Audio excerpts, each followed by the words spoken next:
Welcome back. English pronunciation in use. Intermediate. Unit 45.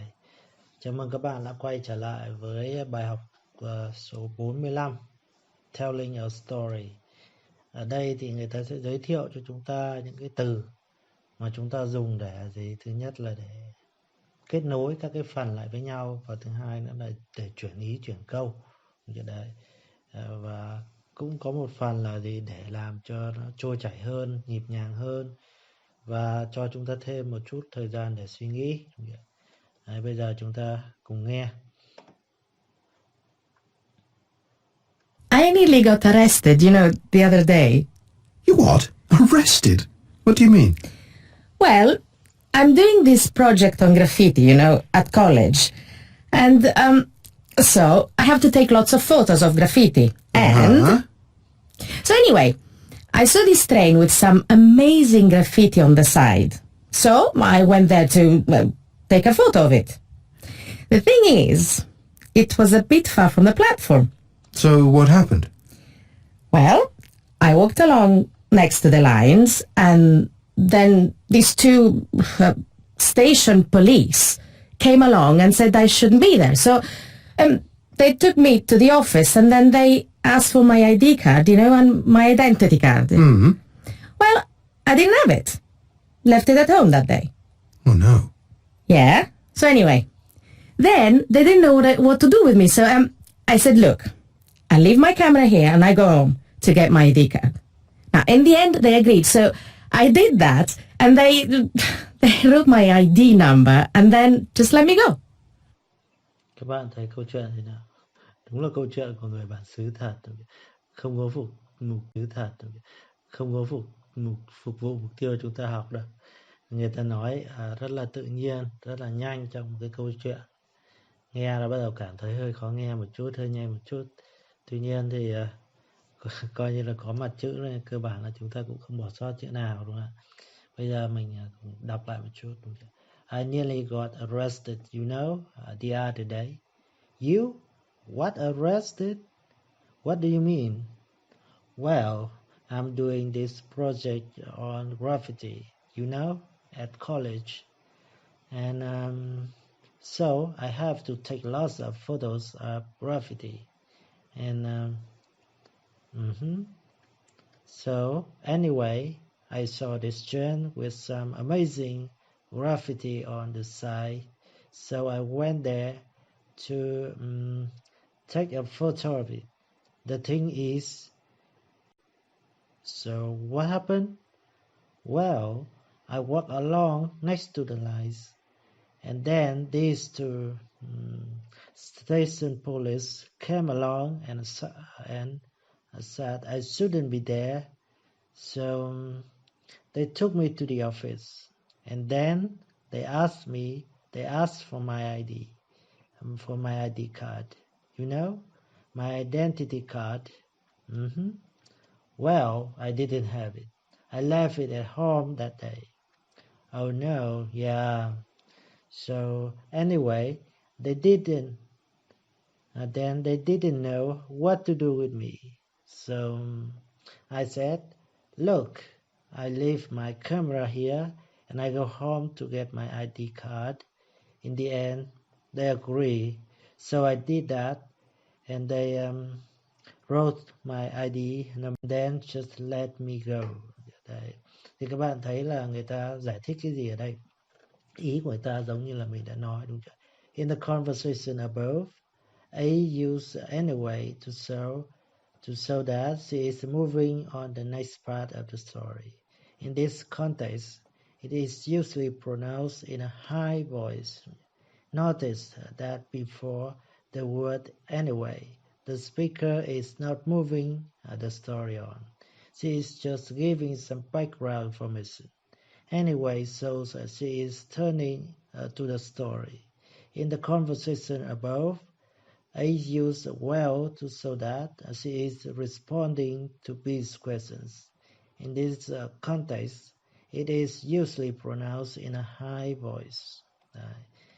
Đại loại là chúng ta sử dụng từ well anyway là để với cái mục tiêu như mình nói là để gì? chúng ta có cái thời gian ngắt nghỉ để nối, để chuyển cảnh, chuyển câu, chuyển ý, đúng chưa? Đấy. Và các bạn thấy là để mà làm được điều đấy thì người ta sẽ nói to, rõ ràng, lên giọng ở những cái từ như thế.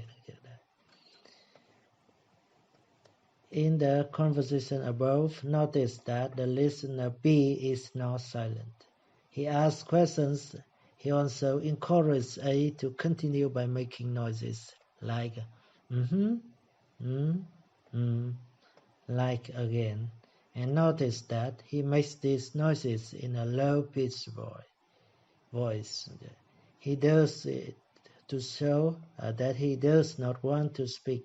He wants A to continue speaking.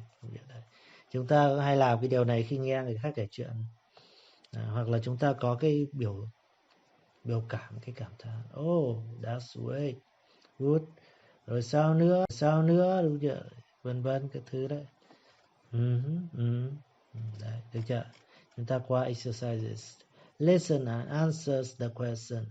Listen for the words anyway, because the important information comes after it. Before it, the speaker is just giving background information. Example, what did the speaker see on the way home from work? He saw an accident. Đấy, như vậy là gì? Chú ý nghe cái từ mà đằng sau ấy, anyway. Phần trước thì chỉ là background thôi. Có thể người ta sẽ nói cho chúng ta một tràng Giang Đại Hải ra, nhưng mà chỉ là gì? Là cái dẫn đề thôi. Đấy, bây giờ chúng ta cùng nghe. Cái này chắc phải pause nhiều lần. C23. Example. I was coming home from work yesterday. I left work a bit earlier than usual, and I decided to walk up Mayfield Road. And so, anyway, I was coming home from work and I saw an accident. Như vậy các bạn thấy là gì? Nói cho chán chê thì cuối cùng là sau cái anyway đó là gì? You saw an accident. 1. Guess what happened to Katie the other day? You know Katie. We work in the same office together. She's the one... She always has little accidents. You know, things always go wrong for her. So, anyway, Katie's computer fell on the floor and she lost all her data. Đấy, như vậy là cái ý đằng sau anyway chính là cô ấy bị rơi máy tính, đúng không? Her computer fell on the floor and she lost all her data. Như vậy thì chúng ta nghe lại một chút nữa cái ý này, xong chúng ta ghi lại, đúng chưa?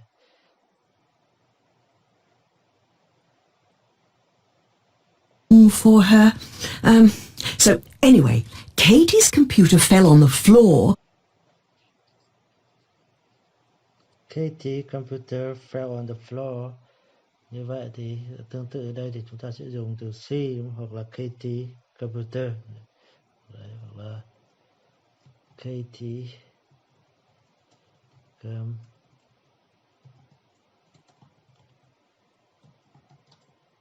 fell on the floor. And she lost all her data. And she lost all her data. Chỗ này sách nó bị in nghiêng các bạn.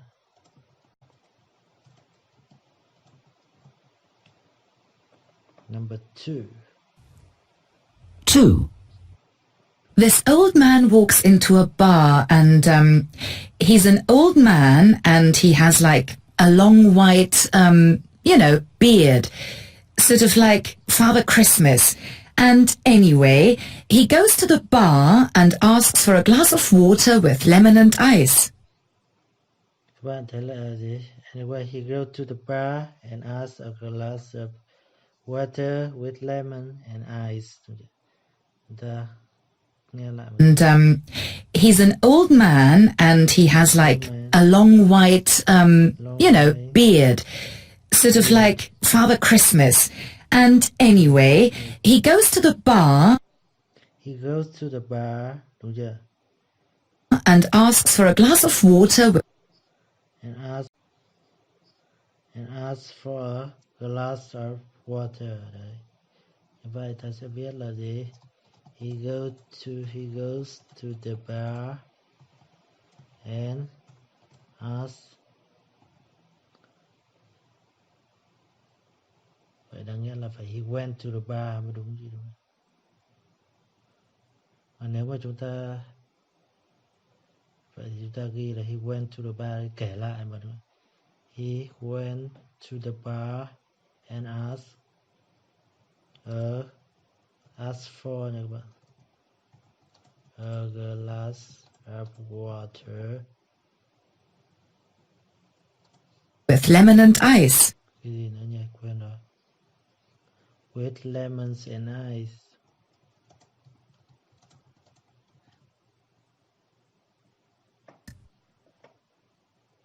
Three. Have you heard the good news about Clara? You know, Mrs. Preston's daughter. Oh, this is a lovely cup of coffee. You always have nice coffee at your house. Anyway, as I was saying, Clara, she's got a place at university.